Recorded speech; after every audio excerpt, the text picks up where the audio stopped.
Bildiyiniz kimi taxıl sahələrinin biçindən sonra yandırılması qəti şəkildə qadağandır və bu qanunla ciddi inzibati məsuliyyət yaradır.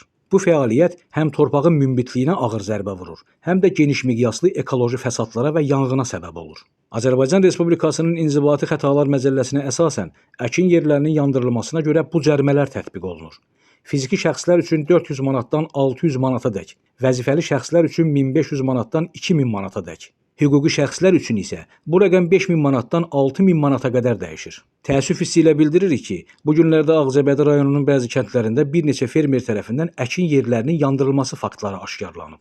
Hadisə ilə bağlı kənd inzibati ərazi dairələrinin nümayəndəlikləri və bələdiyyələr tərəfindən aidiyyəti üzrə Ağcabədi rayon polis şöbəsinə məlumat verilib. Qeyd etmək yerinə düşər ki, biçindən sonra taxıl sahələrinin və küləş qalıqlarının yandırılması torpağın mikroflora və faydalı canlılarını məhv edir.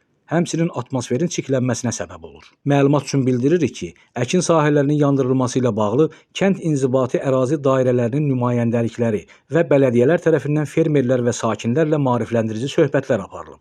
Unutmaq olmaz ki, təbiəti qorumaq, təhlükəsizlik qaydalarına əməl etmək hər kəsin borcudur. Gündüz Sevindik Kənan İsayev, Aran Ağcabədi internet televiziyası üçün.